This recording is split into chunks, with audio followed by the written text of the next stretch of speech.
Yo mga idol! Welcome back sa ating channel dahil may bagong pag-uusapan na naman tayo, pero bago yan magbibigay muna tayo ng update para sa Golden State Warriors. Dahil balita ko nga dati na sinusubukan kuhain ng Warriors si Dwight Howard.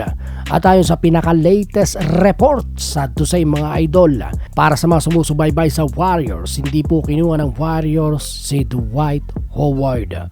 Matatandaan na nakipag-meeting daw si Howard sa GSW front office, pero ayon sa mga multiple reports, matapos nga ang tryout, hindi nakukuhain ng Warriors si Dwight Howard.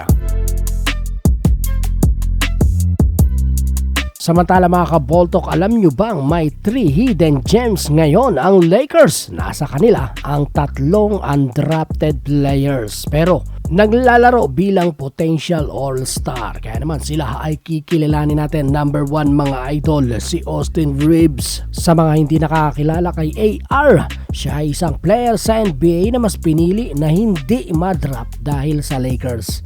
Pinakakuha kasi siya ng Lakers, nakukuhain siya sa oras na maging undrafted siya. Kaya tinawagan niya ang Detroit at sinabing huwag siyang kuhain bilang 42nd overall.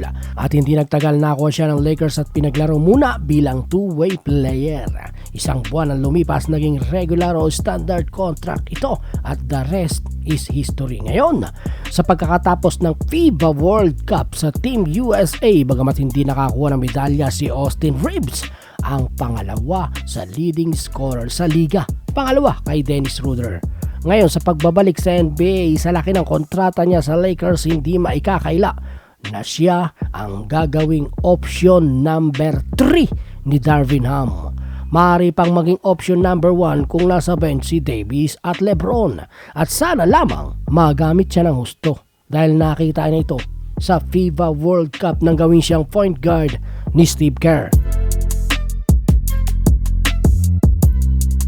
Pangalawa mga kaboltok, alam nyo bang si Gabe Vincent ay undrafted noong 2018, pero kahit ganoon nakitaan siya ng potensyal at naging backup point guard ng Miami.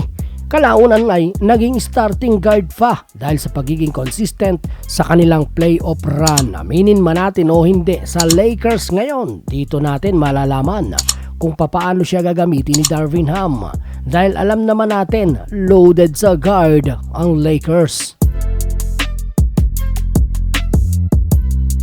Number 3, si Christian Wood. Alam nyo bang noong 2015, walang kumuha kay Wood sa NBA. Maraming team ang nagpalagpas sa kanya, pero kahit gano'n nakita ng potensyal si Christian Wood na maglaro sa Summer League para sa Houston Rockets.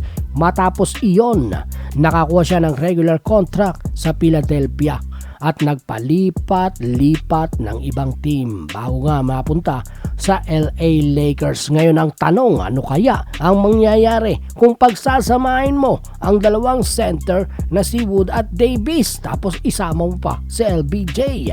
Ang Twin Tower lineup ay magiging solid para sa Lakers.